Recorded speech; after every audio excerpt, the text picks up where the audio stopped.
Cacing tanah merupakan salah satu komoditi peternakan yang kini banyak dibudidayakan. Kandungan gizi dan sumber protein tinggi yang terdapat pada tubuhnya menjadikan cacing tanah sebagai bahan baku utama untuk suplemen dan obat-obatan. Karena tingginya permintaan pasar, budidaya cacing tanah menjadi salah satu peluang usaha yang menjanjikan, bahkan tembus ke pasar ekspor. Pada video kali ini kita akan mengetahui bagaimana cara beternak cacing tanah dari awal hingga siap panen.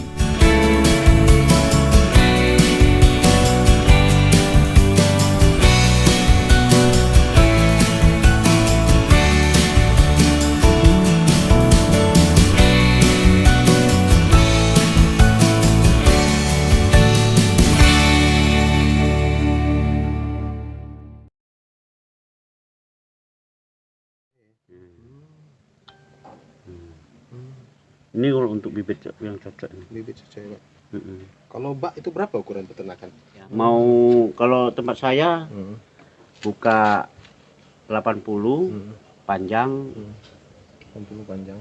Kalau apa 3 meter, 2 meter bisa. 80 kali 33 meter lah ya. Iya, ya, itu tergantung keseleraan kita dan Layaknya peternakan pada umumnya, pada tahap awal budidaya cacing tanah dimulai dari menyiapkan media yang akan dijadikan sebagai tempat untuk beternak cacing.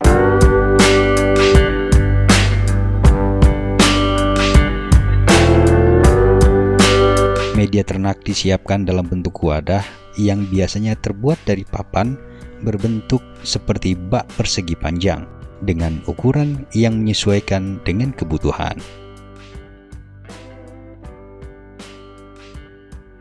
Bak yang dipersiapkan harus lebih dari satu, sebab bak ini akan berfungsi sebagai media indukan dan media pembesaran. Ukuran ideal bak yakni 90 dikali 50 dikali 36 cm. Bak ini harus dilapisi dengan terpal yang bertujuan agar cacing yang diternak tidak mudah lari. Setelah bak sebagai media ternak selesai, langkah selanjutnya adalah mengisi bak dengan tanah lembab dengan ketinggian 5 hingga 10 cm.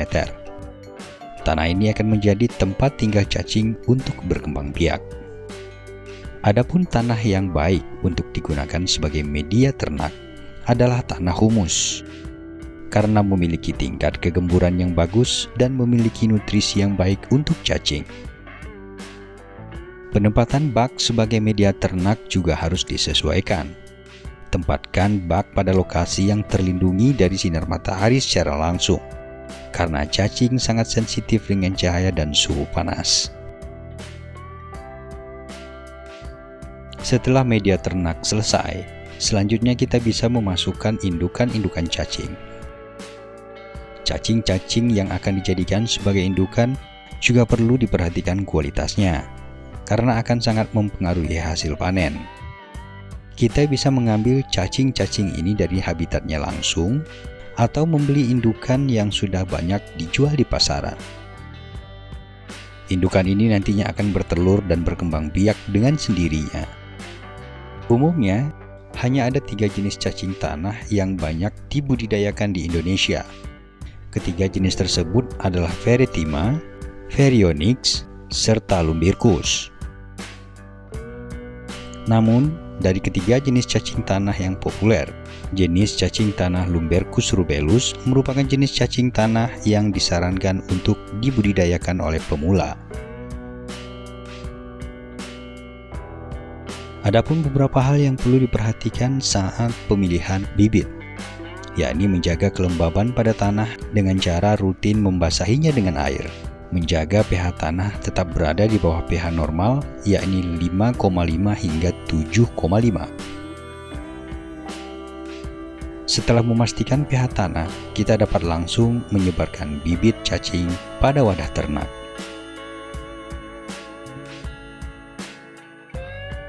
Selanjutnya, rutin memeriksa setiap 3 jam sekali pada hari pertama pengembangbiakan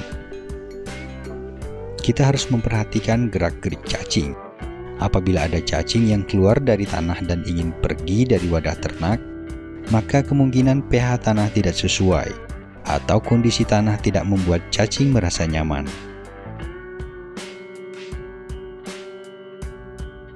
Selanjutnya adalah tahapan perawatan dan pemberian pakan. Pemberian pakan harus dilakukan secara rutin agar cacing dapat tumbuh dengan baik dan sehat. Untuk pakan cacing tanah, yang paling disarankan adalah kotoran hewan ternak seperti kotoran sapi dan kerbau. Selain itu, cacing juga bisa diberi makan dengan ampas tahu, sisa sayuran kering, atau kompos dari bahan-bahan organik, termasuk limbah pertanian, tetes, dan probiotik juga merupakan pakan cacing yang dapat membuat cacing cepat gemuk dan sehat.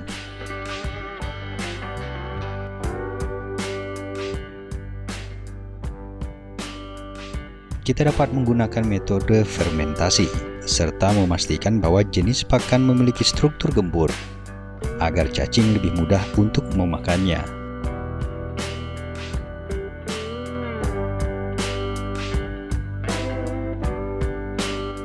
Pada tahap awal, cacing tanah sudah dapat dipanen pada usia 3 bulan.